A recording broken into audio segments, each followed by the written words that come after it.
have them, while you have their time there, because you're paying for that.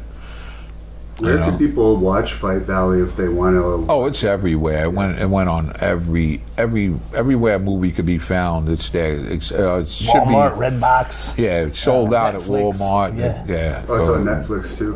Yeah, no, not yet. I think it's going to Netflix. That's probably the last place it's going to go. It was on video on demand. You just Google it. It's there everywhere. It's in every language, every country, everywhere.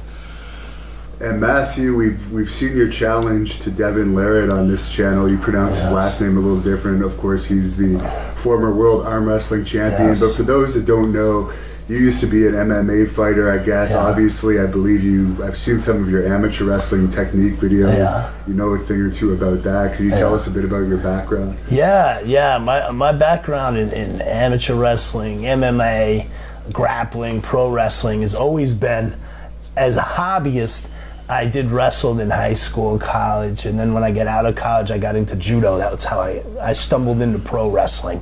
Back in the day, it was like back in '95. It was a funny story because I was training at Akari Judo with my buddy Dave, and I know this is a pro wrestling channel, so I think the pro wrestling fans will appreciate this because this was a long time ago. This was, almost a quarter century ago now, and back then, nobody knew how to get in pro wrestling. So my buddy Dave, we're at the judo place. He had wrestled for a rival high school for New Fairfield, and we're over there, and he's telling me he's going into pro wrestling. And I said, man, I always wanted to get into pro wrestling, man. So he told me he was training at Killer Kowalski's school in Connecticut, and Killer Kowalski actually ended up trained Triple H and a number of guys. I never went to that school. China, yep. I never went to that school, but what Dave did was he brought me around as his opponent, and that was how I stumbled into the pro wrestling world. And I went around from where he's from, New York.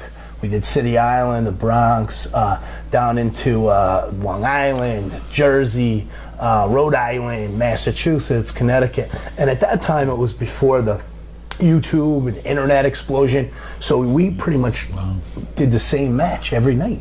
The same match every night, and we had a routine down. And it was a lot of amateur wrestling and judo stuff, and we worked in some subs from judo, so it was a different style. So I always took guys that I was coached in amateur wrestling into pro wrestling with me, like Steve Volponi, like Mike Ellis, the guy Shane Lee that I wrestled at a drunken in a drunken state at Beer Babes and Brawls that I hosted with Angry Grandpa. So I always believe that amateur wrestlers can go into pro wrestling without formal training. I was always kind of a showman too. I was actually voted in high school most likely to be WWF champion, believe it or not, because I was an amateur wrestler, and I went back, actually you were there when I went back to my high school, and I headlined a show for the wrestling team for the Bears to get new mats, and the new coach asked me to come back.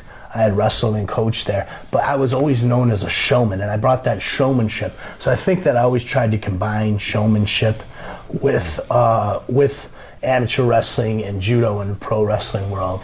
And then MMA, I got into when I was on a severance. I was training in Virginia at an MMA school in Richmond, and then I got sent out to Austin, Texas, and got put on a severance at the same time because our company got bought out, and I started training with Kamal Shalarus and started competing, and competed a handful of times in the mixed martial arts. Got into coaching while I was at the tail end of my severance, and I coached a team called Capo MMA in Colombia. So it was always a hobby for me.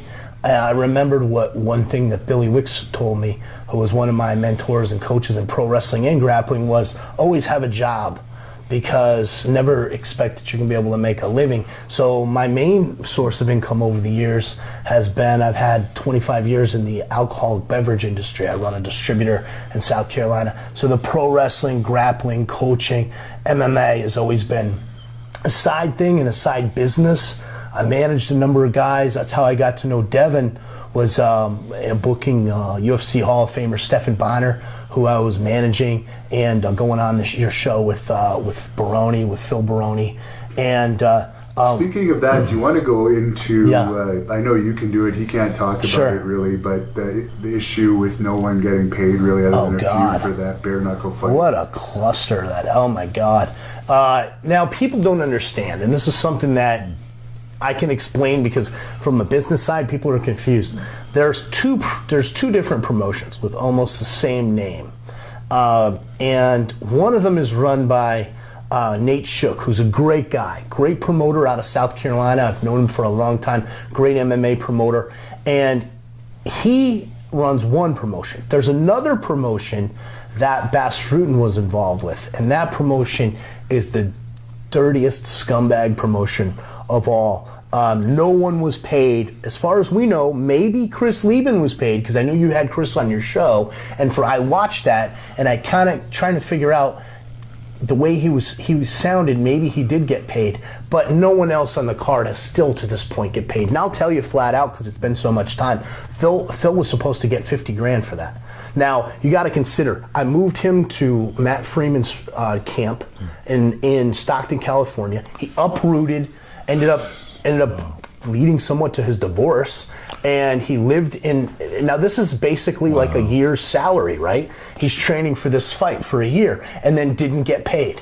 It was a complete cluster, and there were so many rumors about fixes in there and a lot of shadiness. Bottom line is, Bas Rutten, I believe, admitted in his statement that the head of that organization's assets were seized, and he was under investigation, I think, for drug smuggling, but just a real scumbag promotion. But I don't want that to reflect on my buddy Nate Shook's promotion. People, it's cast a dark shadow over bare knuckle boxing.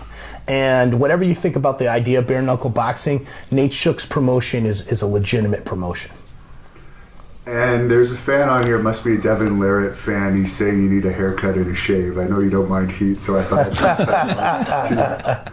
Well, this is the signature pompadour, folks, and I've had it for some time, and I drove here all the way from South Kakalaki. Actually, we helped my aunt yesterday cutting up a tree in the Jacksonville area, and then came down. So I didn't have time for a shave, but it's that 5 o'clock shadow, and I'm have that predominant Italian blood like Salvatore here, and we tend to get pretty hairy pretty quick. Yeah. You know. Someone else says you don't need a haircut, you need an opportunity. Yes, so I want that opportunity. How do you guys know each other? Do you want to get into that? Yeah, I've known Sal from back home. We're both from the same area, from the New York area, and we'll kind of leave it at that. We don't want to get Right. too personal. We follow the omerta. Right. Yeah. Well, speaking of that, he's been in some movies that have had a little bit to do with that. Do you want to talk a bit about your acting experience? Oh yeah, I did over 100 movies. My first movie was American Gangster. I was in there. Yeah. I was an extra. I'll tell you the truth. I was an extra in that one. Then I got into Pelham 123. JT Talent from New York City. We all started together in the business, and we became one of the best mob go-to guys. And my friends are still doing movies. Basically we work with everybody. Larry Romano from the King of Queens is a good friend of mine. Kamal Ahmed from the Jerky Boys. We did 3 movies with him. I did a couple of movies with Fat Joe. Called Knox. And Chuck Zito, you just did? Chuck Zito, I put him in a movie called Guitars and Guns. It's still being edited right now. We're working on the sound and color. So beautiful. That's another movie that's a couple of years in the works, but we got to get it 100% before we release it. It's going to be a really good movie. Chuck Zito did a great job. I can't wait to see him on the big And I just screen. did a little segment for my show with Chuck Zito, and people should check out. Devin's actually on our Christmas special that we did. It's the King's Court arenasportsnet.com/King's Court / and you've been on the show a couple times, and we've had a number of UFC Hall of Famers. The first episode was with a gentleman who's been a recurring guest here on Hannibaltv, Dan the Beast Severn. Dan and I have done wrestling clinics with each other over the years, but also stand-up comedy. I got Dan to bring that comedic aspect out in him because I haven't been around him for a long time. I haven't stayed at my house. I know he's a funny guy and people don't see that. So I got him to do some stand-up bar shows with me. as well. He takes his comedy very serious, actually. Yes. Yeah, he does. Actually, it bothers him more than fighting does. He gets more nervous about comedy. Did you ever see I don't know if the fans ever saw the jokes that he would tell Big John McCarthy, like before he would fight, like in the cage? Yeah, it was pretty cool. You guys should check that out.